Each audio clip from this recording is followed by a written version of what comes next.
podcast you're about to listen to may contain graphic descriptions of violent assaults, murder, and adult language. Listener discretion is advised. Welcome to the Murder Police Podcast, The Murder of Umi Southworth, Part 5.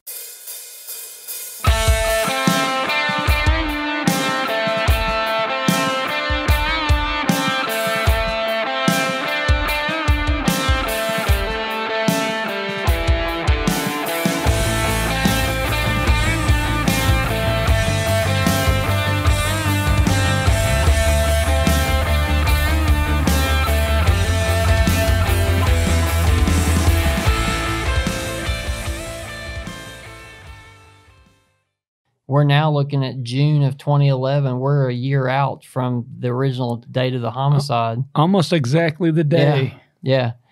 And it's decided that we're going to go. This is about as good as it gets at this point, right?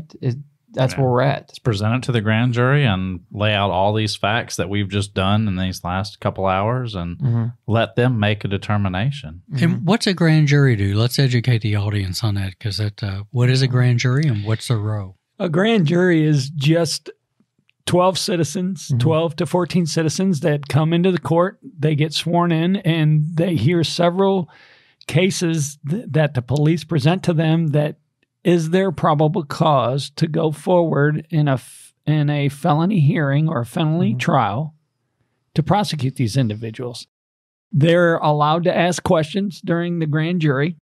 Commonwealth will ask the detective who testifies in front of the grand jury. They'll ask them questions, and the detective will answer those questions. And if any of the grand jury members have questions, they're allowed to ask.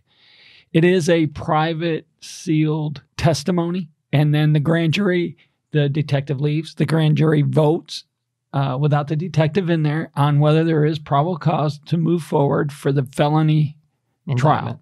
Yeah.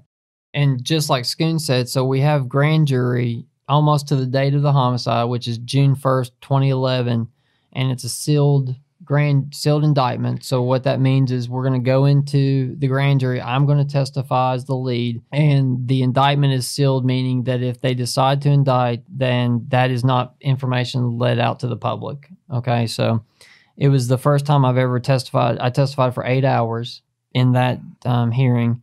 We utilized a PowerPoint to provide all the information that we've kind of went through, a lot more information that we probably haven't even touched on.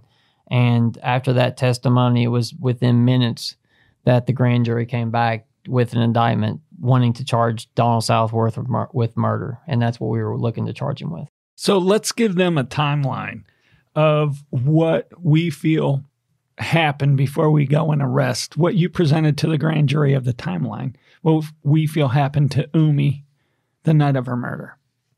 Okay. So what we had put together is this, is we believe that we know that Umi was going to take her oldest daughter, who was a very well-respected musician here in Lexington, and in fact had signed some contracts with a record company out of Nashville. Umi was leaving her job the day she was killed was supposed to be the last day she was to work at Fazoli's. And she was going to take her daughter. They already had an apartment set up in Nashville. They were going to move there. And basically, she was going to take the golden egg away from Donald, which was his money. He was always looked at as, when she did perform here in Lexington or other locations, he was always setting up the equipment and trying to be her best friend, but also telling her what to wear. She looks better in glasses versus no glasses. He was very controlling of her as well. What we thought had happened was the night of the homicide, he was supposed to go to work report to work at 3:15. We know she got off the phone around 1:15 or so with the individual that he had stated that she was cheating with. They were in the same bed along with the oldest daughter. We believe from putting all the information together that somehow she was led outside, because it was our understanding that anytime she went outside, she always had that house coat on, and along with some shoes. She never stepped outside without the flip-flops or the shoes. Which is where the cat comes in, because she loved her cat. She loved the cat. The cat was basically their other child, is what they referred to it as. It would always go in the van. It would always travel with them, whatever. So we believe that she was lured outside. And I say that based on not just us guessing, but if you recall from the very first interview we had with Donald, he mentioned maybe she went out looking for the cat. We believe that that he let the cat out, she went out to look for the cat. He went outside. He struck her with a small hammer, causing her to go unconscious. He then drug her back to the tree line. Once in the tree line, she was still unconscious, pulled her clothing from her, and then she regained consciousness. And the only other item he had back there to assault her with was this log. He then struck her several times, creating the blunt force trauma to her head. And at that time, he, who thought this is what a crime scene looks like, took her clothing and staged it, or what I referred to it in the trial as arranged it, there at the scene. We believe maybe after that time had passed to where he was running late for work, that's why they started calling. He demands to go back to work. The water hose may have come into play with him washing himself or washing off some type of item. If you recall the items in the trash bag, he's now hurrying, trying to place those items and discard them. He's doing all this in a rush. It's raining, pouring the rain, which affected some of our evidence collection. And we believe, this is my testimony to grand jury, that after he took those items to make it look like it was a robbery and a sexual assault and a murder, placed those items in the bushes in hopes to return back from work to reclaim those items, to discard of those items. So, but the Fazoli ladies, yeah, kind of threw that. He didn't expect them to be at the house when he got home from work. Yeah. Let me point something out too. Everything that you just talked about in that theory was supported by fact. Mm-hmm. And there's a big misconception right now, especially in some documentaries on things like Netflix. Everybody thinks just that theory can run on itself. We're not allowed to do that. Prosecutors aren't allowed to do that. We don't get to develop theories out of thin air. So that's the result of a lot of good work for over a year to be able to come and say that this is likely what happened, not just some shot in the dark. And I just want to point that out because right now there's a lot of things out there that people think if I've got a theory, I've got facts. And what's the thing we always used to say? Your facts have to fit your theories, and your theories have to fit your facts. Facts. That's just the way that works. So once that information, did I leave anything out, Schoon, you think?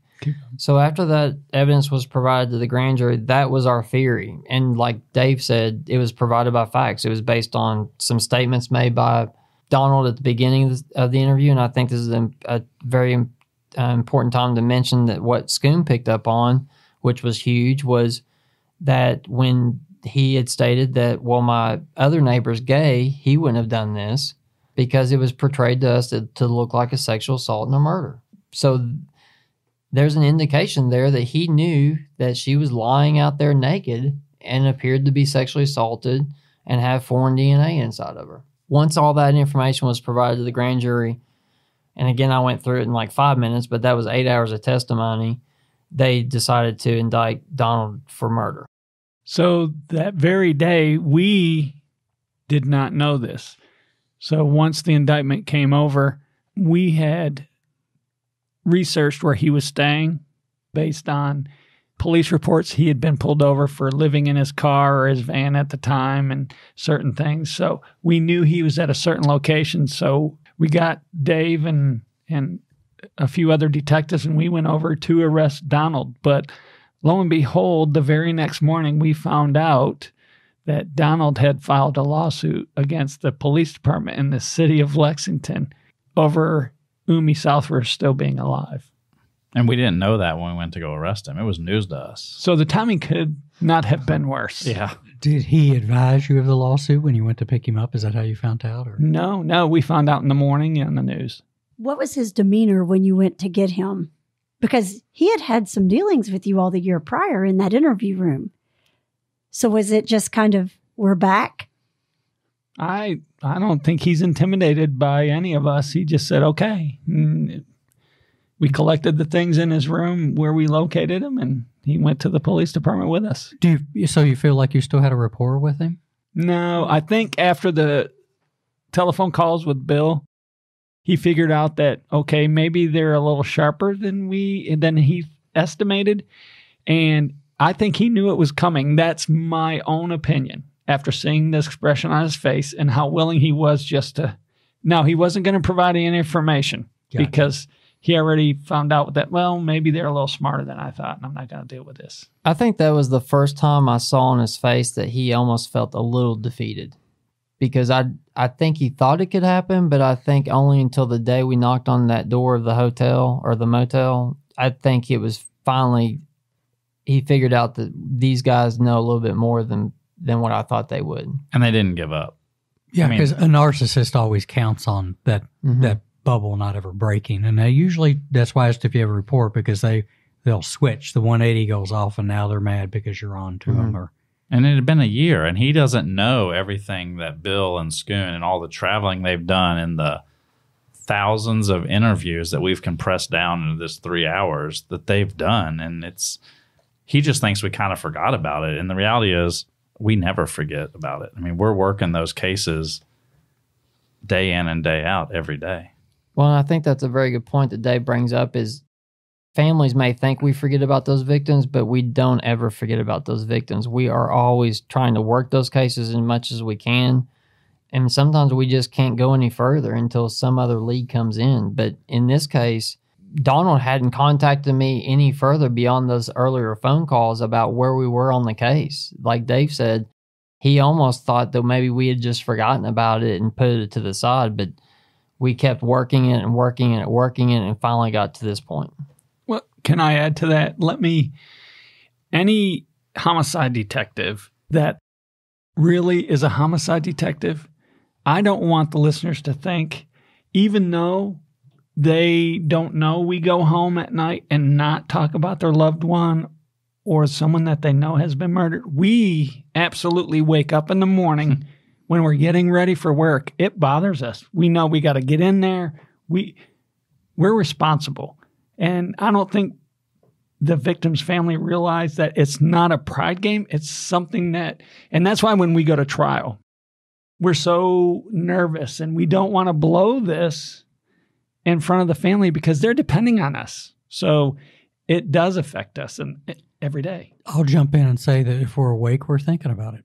And I know that I would say if you're asleep, you're thinking about it because you wake up and you think, oh, I got to do this, this, and this in the morning. And then you can't even go back to sleep because you just are thinking about all that stuff. I mean, I can still remember cases that I never was technically on the clock, and I had the murder book at home and I was making notes. And that's the love of this. It's a good point is that it just doesn't stop. And that's the dedication people have to this. So that's good for the family members to know, I think. Well, I think I also want to add just at this table alone, just with the four of us, we're old school homicide, and that's how we always will be. And I know that even though you're retired, Dave, and we're all looking at retirement, we all still think about those cases and what we may have been able to do differently to try to solve those cases. Because like Schoon and Dave and everyone agrees that the family depends on us, and if we can't do it, then it's not going to go anywhere. Very true. Very true. So what did his conviction end up being? That we're not done. We just made the arrest. Yeah. Right? So there is, and anybody that it's a TV commercial, anybody that thinks that our job gets easier after you make the arrest has no knowledge of law enforcement. Let me tell you this. It's where the real work begins because you're meeting with the Commonwealth meeting after meeting after meeting because what we need for probable cause is totally different what they need for conviction. So now, Bill, myself, Dave, half of the unit, we were out getting documents, telephone records, reviewing telephone records, calling experts about the telephone records. We're also, the behavioral science unit, we're asking for reports for them because what better testimony to have than a behavioral science unit? And unfortunately, a lot of people don't know this, but it's not an exact science. And the behavioral science unit has to meet the DABR qualifications, which means they have to be able to say, scientifically, this is the way people behave, and they can't do that. So therefore, they can't testify. So that's one hurdle we had. The other hurdle we had is to how to explain that Umi was still alive. After that, the other hurdle was, why didn't we find any DNA in the washer and dryer, right? Because a 12-year-old would have washed those clothes. Or even the belt. Or the that belt. was around her neck. Or Right. the log that was in the log. rain. I know. Just right? no good DNA. Let me go back to the belt. At the autopsy, was there any sign of any impressions or constriction or anything? No, so at the time, it would appear that that was used for some type of strangulation or some type of injury to the neck area. But come to find out, as we kept investigating and started to see that maybe this was all staged, I testified that that belt was actually just placed around her neck for a prop. Yeah, but there it was would have no left injury. There would have been some artifacts. That's correct. There was no injury to her neck to show that the belt was used for anything else other than just around her neck. Which is another Part of deflection, this. Mhm. right? It's perfect. It's perfect. And then if a good prosecutor, which they did, would say, why would he say the guy upstairs gay, he wouldn't hurt her when you see a naked woman? And how would he know that the gay guy wouldn't hurt her? And to follow up with what Schoon was saying about the issues we were going to probably have in trial, these are the things we're trying to work towards to make sure we can have them have an answer for. Why was there no force? The sexual assault? How was the semen inserted? These were questions that we knew we had to answer in the trial, and having a good answer so the jury would believe us. Also, we need to know and be able to explain his relationships with these other women. Yeah. And you know what, just to clarify too, because some people might be thinking it, it's important too on the sexual assault part about evidence of injury and force, because what he's alleging or trying to portray out there is kind of a strange or violent sexual assault. We know that people in relationships, even married people, can still have, you can still rape somebody under a different context, but it's important to show that there wasn't any force, because he's the one that actually created that possibility or that theory, as he developed that. So just to point that out, that yes, inside of a relationship, there are such things as sexual assaults, and they may not produce that kind of an injury, but he's the one that made this whole theory up there that this is a violent sexual assault. In preparing for trial, and they had asked for a speedy trial on this, which would limit us to the amount of time we had to prepare for the trial. So I believe we went to trial within 6 months. Is that what you recall, Schoon? It was pretty quick. Quickly. A lot quicker than normal. Yeah, that's a land speed record. Yeah, so because of the request for the speedy trial, and just so the listeners know, typically a homicide case, if it's not requested for the speedy trial, then usually we don't go to trial for a number of years, at the least of 2. This went to trial rather quickly, which was a strategy by the defense, I will say. And it was a very good strategy to try to push us quickly to trial, to not have as much information in hopes to prosecuting their client. So in our review of what we had with the case, we had interviewed over 200 witnesses. We had 66 witnesses we subpoenaed to trial that actually testified. There was at least 63 pieces of evidence, and there was over 30 pieces of DNA evidence that we provided as well in this trial, which is huge. I mean, that Dave, That's a gigantic witness. Now, I've seen a lot of people sit out in the hall for weeks and never get called, but I've never seen them actually go up. That's other than this case, I only have one other complex case that I've worked, and in that case, we provided 50,000 pages of discovery. So, I mean, there's a lot of complex cases out there, but this is definitely one of the most complex cases. And let me bet, with the 50,000, they didn't ask for the speedy trial, did they? No, they have not. No, that's a slow reader group. And Yes, it's a great thing to have, actually. We're going to slow you down. We're going to give you banker boxes. And actually, that would be a good case for you to hear eventually. Yeah, we should Once think it's about. adjudicated. Yeah, we'll wait on that one then. So, hey, Bill, let's talk about, since you're talking about the trial, let's talk about,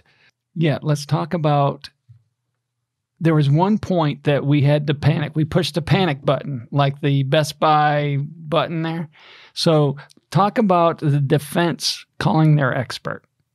Well, that is a good point, but let me back up and I recall that, and I think you can explain it better, but also let me explain to the audience that how the defense believed I was going to answer. Oh, yeah, sure. I think that's important in this case.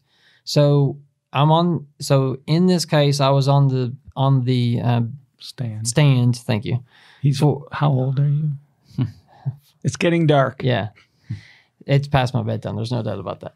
So I was on the stand, and I think I took the stand for 3 days on this case. But the defense expected a specific answer from me that I believe was going to help their client, and I obviously didn't answer the way they thought I would. So what I mean by that is defense had asked me, when you arrived at the scene and you were the lead, is that correct? Yes, I was. When you observed the scene where Umi was found, did it appear that it was a homeless camp? Because I knew where they were going with that. They wanted me to talk about, yes, it was. They wanted to provide reasonable doubt to the jury that obviously if this is a homeless camp, there could have been a homeless individual that has done this. So I responded no, and I think the defense was taken back by that and asked me why, to explain my answer to that. And I explained that, as Dave had talked about early on when we were talking about this, there were things, we've responded to scenes like that of a homeless camp, and it was not what I've seen in a homeless camp. There was no numerous cigarette butts. There was no beer cans. There was no liquor bottles. There was no fire pit. There was nothing of that. Places to hang your clothes. We discovered that's a common denominator in a homeless camp. They at least have a line or a branch where everybody hangs their clothes to dry out. Yeah, there was none of that. And usually a 5-gallon pickle bucket for a full of poop. Yeah. So thanks for adding that in there. So the defense, I think, was taken back by that, and I thrive on testifying. Like I love that. Other than interviewing suspects in the box, I thrive on being on the stand. So what we decided to do. So as I answered that question, I then went into we all as homicide detectives see when the door's open, right? In explaining something on the stand. And what I mean by that to the audience is, if the defense asks something and allows me some time to come back with a better answer or some explanation, then I'm going to take that time and do it. So in this case, that's exactly what I did. So when they were taken back by my answer of, no, it didn't look like a homeless camp, this is why, there was some silence, and then I went right into, this is what I believe to be an arranged scene. And because we'd already had some hearings before to where I wasn't able to use the word staging, so I used the word arranged. And by that, I got in that the scene appeared to be arranged. And what I meant by that was the items were thrown around like they were placed there versus just a homeless camp would look. The clothing wasn't torn for the sexual assault. The trash bags that were out there with the clothing that was in it were actually similar to the trash bags that were inside his residence. And that this was a scene that I believe Donald Southworth set up. And before defense knew I had gotten all that in, the jury was looking at me like, we believe this is what happened. I was going to say, when did they object? At some point, that's a runaway train. I mean, after that, I was instructed to only answer the questions that I'm asked. Good for you. So, but we all know this at the table. That's what you've got to do to get that in. Right. If they open the door, they open the door. Yeah. Yep. Follow up with, and we don't have Ray here tonight, but Ray did an excellent job in closing, and he had me there they let him and Luana laid out the trash bags. We were able to show that they were all similar. They fit on top of each other. They were the exact same size. And so they laid out all this physical evidence, and they did an excellent job in closing.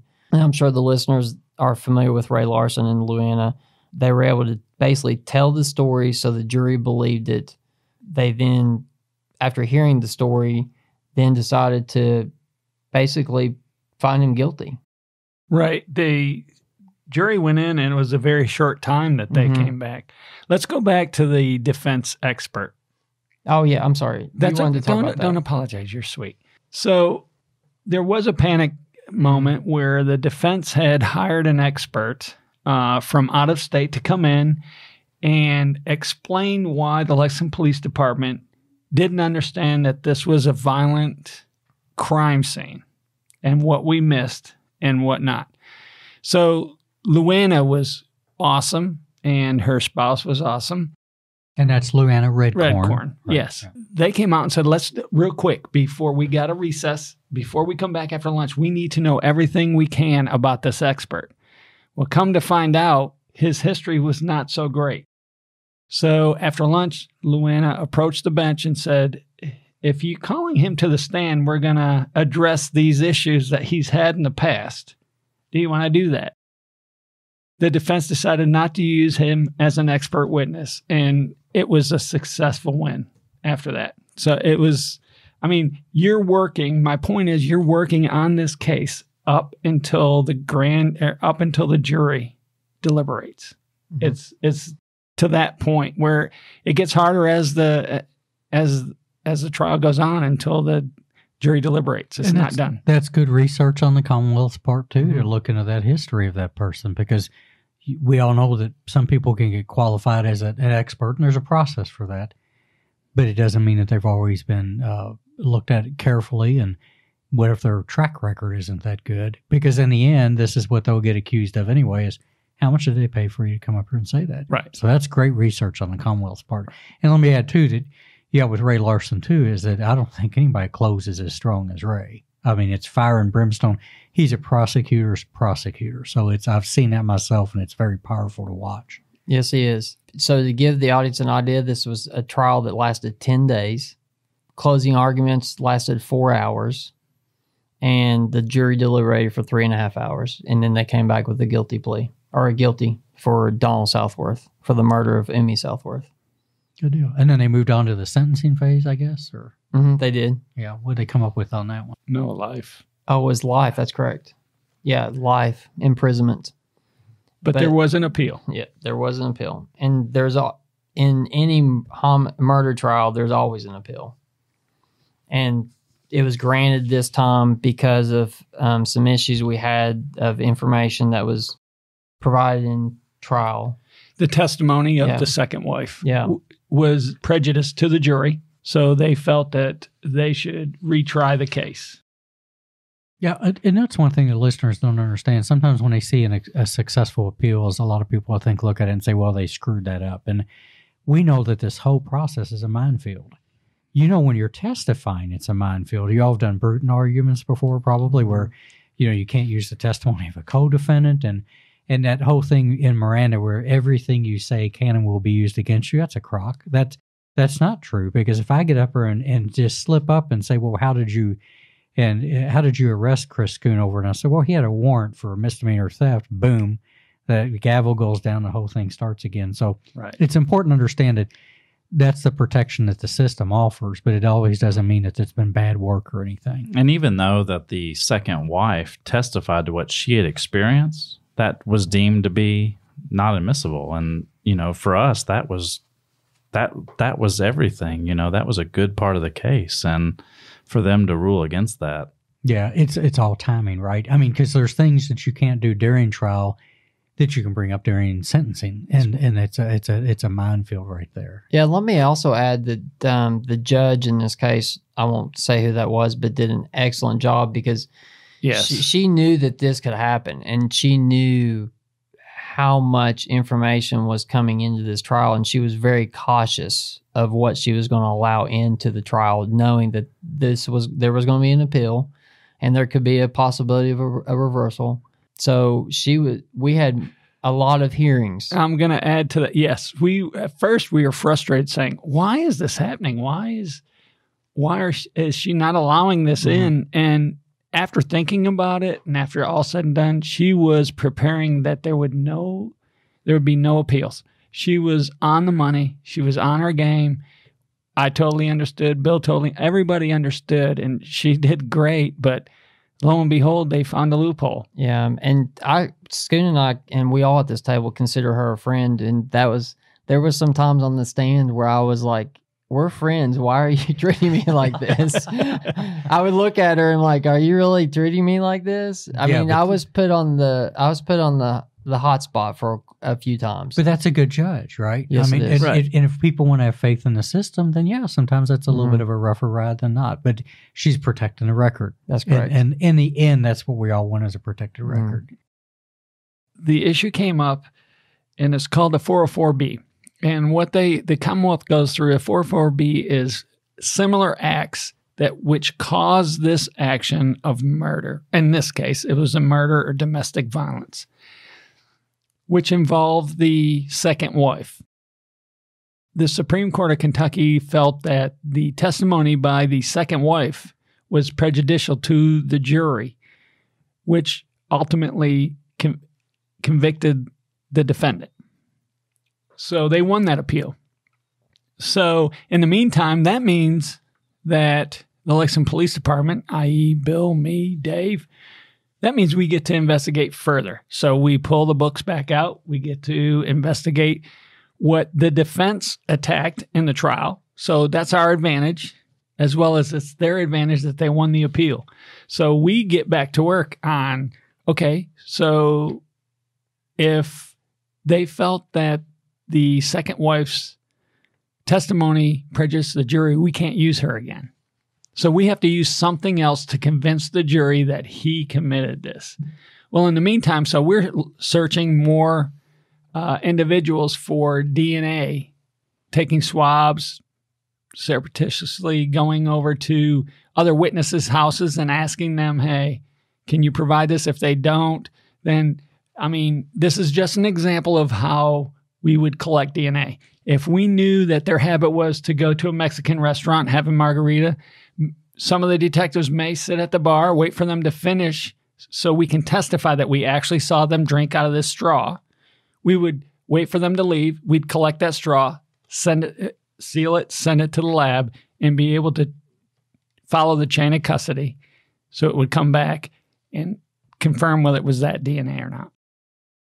While this was going on, there's other things simultaneously. Again, I'm sorry to be redundant, but simultaneously, the court, the legal system is running through hearings and objections of, okay, how are we going to approach this? What's the best approach? We need to have meetings.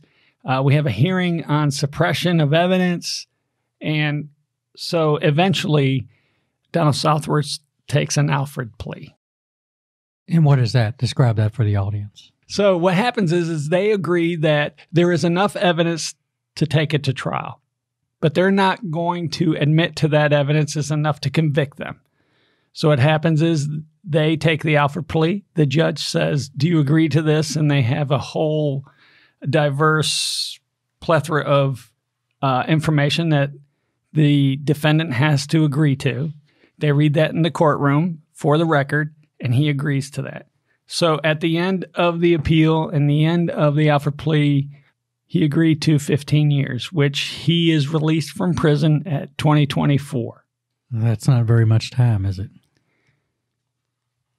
It's better than we have to consider the witnesses and their stability in their life and their mental stability. And I don't know if I had to do it all over again, if I would ask that second wife to come and testify. She was so brave in doing it the first time.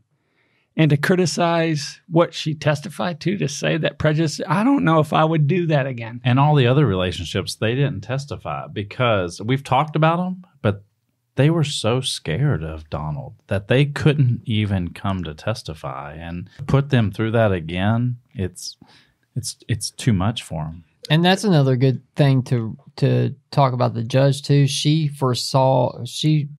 saw that there could be an issue with that testimony as well, so she didn't want the appeal to happen. So she was almost being very cautious of their testimony to be provided in the trial as well. Those are important things to note because a lot of people, again, on the outside don't understand those decisions are made based on people's lives and where they are. And we did the murder of Trent DeGero on this show, and that was a decision on that one when it got appealed, is that Ray Larson, the Commonwealth attorney, had promised the primary witness in that she would only have to testify one time. And she was the foundational witness for that case. And when it went on appeal, is that he even agreed that he couldn't ask her to do that again. So those are the realities of what you're working with in the system. They're just there. Right. And that's a great point. So you have to evaluate, is this going to change their life? Is it worth having these witnesses go through this emotional stress again? And I think it's a win-win situation. I think we did as best as we can with the obstacles that Don Southworth have placed in front of the detectives. I think it was an outstanding investigation. And I think the outcome is not what we'd like, but it's the best that we can do. Absolutely. I like to say this as well, as this is the individual we were dealing with, is the first wife that, with the kidnapping, this all began, their relationship began in 1983, just to give you some idea of how long this was going on. The kidnapping was in 1992. The physical and mental abuse was occurring that whole time. And then he was not investigated until the time he killed Umi in 2010. So to give you some idea of how long he'd been basically victimizing these victims, it had been quite a while. So just to give the audience some idea of how long he had been at this. Well, as we kind of round this out, then let's talk about domestic violence a little bit. And unfortunately, we've all worked cases that ended the wrong way for that. What were some of the things that this guy was doing that people could look for in behavior of other people? When we talk about the control factors, were there some individual little things he was doing along the way that you all found out in the investigation that if somebody else was in those shoes, they could watch for and say, hey, I may have a problem with this? I think just to start with the most recent would be the Fazoli ladies. They were seeing an employee and a friend of theirs that sat by them side by side every day, having to report to an individual who was believed to be her husband and saying that she can't go to lunch with them because he's demanding she has to eat with him, and him picking her up and not having phone access. And these were small things that they were seeing that I think other individuals may be seeing currently with their friends or coworkers. What can people do in a situation like that, guys? In reality, in a perfect world, I would say there's plenty of hotlines that people could call. 1-800-799-SAFE for the domestic violence hotline. Just reach out to people. Reach out to your friends, family. Reach out to the hotline, and we want to help. The police want to help. Well, and I think also it just takes a lot of courage from that victim, especially in the first couple that you mentioned that you all had to go search for. When someone is willing to just go hide and change their name and physically become sick when they think that their abuser has located them or sent someone to find them, that's powerful. And it takes a lot of courage to be able to stand up and tell your story when you've got that person at home maybe threatening you and you really don't know what their capabilities are or to what lengths they'll take to harm you if you do tell. So I can't imagine what shoes the victim must be in to think she has to stay or he has to stay or they will suffer the consequences of that. So I think definitely having the courage to get out and find a safe place, whether it's calling the number or confiding in a friend or going to a safe house. I know there's often safe houses for domestic violence victims, but understand that you don't have to take it. You don't have to be a victim. And domestic violence isn't always physical abuse. It can be mental abuse, financial abuse, just controlling someone. And so if you feel that those are going on in your life, reach out and talk to someone and let's work through this and get you the help that we can provide. Yeah, have faith in the system. I said it during the Amanda Ross episode, is that when we see those outliers, those extremes, when everything looks like it's in place but we have a result, is not to lose faith in it. Some people will say, well, a restraining order is just a piece of paper. And that's true in some extent, but it's in most cases, it works and it works well. And people need to remember that and to move toward that instead of away from it. So I'm with you, Dave, is that those resources are out there. You just got to keep punching away. And if you've got a friend that's going through this, you need to be extremely supportive with them. That's what they need. Not somebody to tell them what to do, but somebody to be there to hold their hand and encourage them and be there and offer those supports, especially if there's economic downfalls that come with this, like moving out or something, is that it takes people getting their arms around people to help them. And that's what we discovered in this investigation was the individual that she was texting, she promised that person that she wouldn't stay the whole night with Donald before she left for Nashville. And they made her promise. And he, to this day, feels so bad. And and there's no recovering from that. But I, as a friend to an individual that's going through domestic violence, take the initiative. Just say, why don't you just stay with us? Go ahead and say your goodbyes. I'll come over and pick you up. Support them in any way you can. You don't have the answers, but let them know that you will be there no matter what time of night in this situation. 1 o'clock, that person would have been over there driving to pick them up, take them back to the house, say their goodbyes, and move on with their life. Well, gentlemen, thank you so much, Bill and Chris and Dave. You all have done a fabulous job helping us to see what kind of victim Umi was, and so horrible, her death. And my heart goes out to her family that she has, her daughter.